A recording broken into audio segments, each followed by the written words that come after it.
Okay, so this is the fourth project from my software diploma course, or bootcamp as you will. It is a recipe database, so I'll just get to it. Let's see here on the screen you have the recipe databases. The home page will bring up the recipes put in straight away. So, if you click on ones, let's go for Irish fish chowder with soda bread. Sounds alright. And you see, it's quite simple. There's not too much colorful, but it's laid out. You got your HTML and CSS laid out. Well, you got allergens. You got many different sort of properties towards it. You've got a like function. So you click on a like, and it'll go up a like. There's no sort of usernames or anything like that. No sort of protection just yet. There's also the ability to edit recipes. All right. We can go back. You can add a recipe, a new recipe. So you have your recipe name, pick an author name, pick a username. Now you go to choose a country. They're all preloaded already, so I'll show you a bit later. The cuisines are all preloaded already, I believe. Yeah, so it's unusual. And then down below, there's all the different allergens you can choose from as well. So I go to prep, and you just put in the rest. All right, it's pretty much simple. It's straightforward in that sense. Okay. So there's other things. Same thing. If you want to add an allergen, it's not there. Put it there.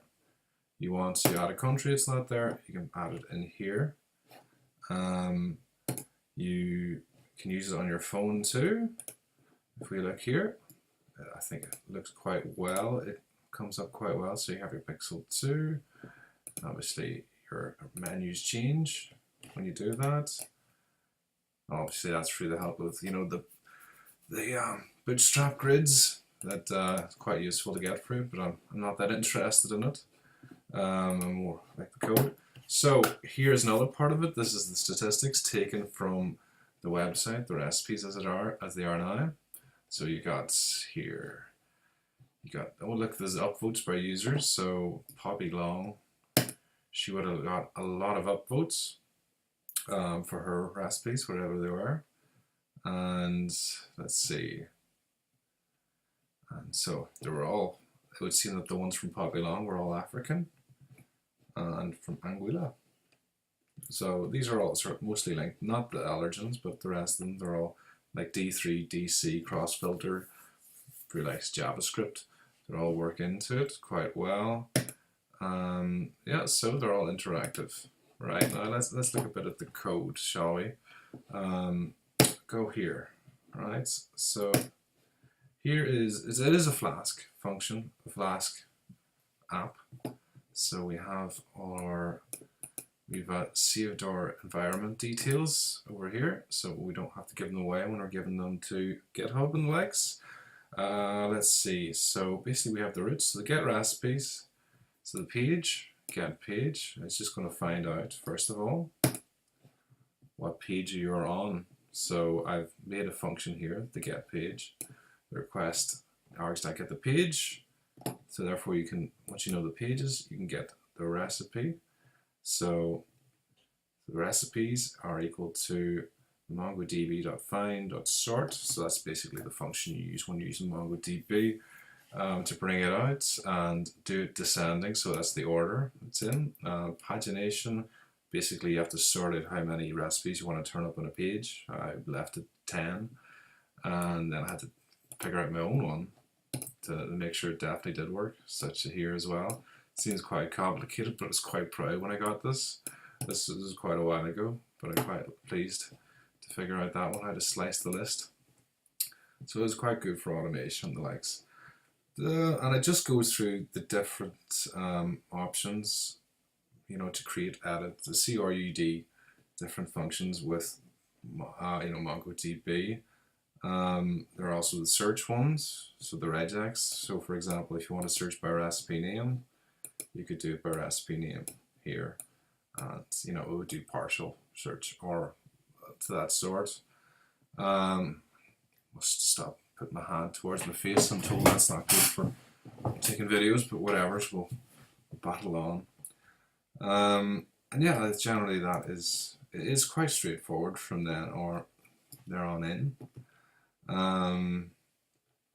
One things I would do differently, if I was coming back to it, is you'll see here, like I've created a function called create recipe. I think it's better worded. I think it's good, well worded. But rather than it being just a function from a module, it should be like a method on a controller class like we have here. So like these things, username, recipe name, they would be properties, and this would then return a dictionary with all the properties of that particular instance in. So, and then say like create a cuisine, that would just, you'd have your cuisine class, and that would essentially be the constructor for it. So I would do it much more object oriented in that sense. And again, in the future, you can see this exact same thing we did here, but as my mentor liked to push me, and said, well, I'm not going to say too much, but I want you to see that sometime when you're at work, you're going to get a boss that's going to say, here, I want it to be my SQL, one day, the next day, keep switching back, can't make up my mind up. So he said to me, I want you to be able to switch between the two of them with one line of code. Now, I didn't do it what he expected, but I did do it, and it worked. Let's see. So it was just a load of if-else's, and it was essentially the same thing we did previously on the last one, but there was also my SQL functions wrote in there.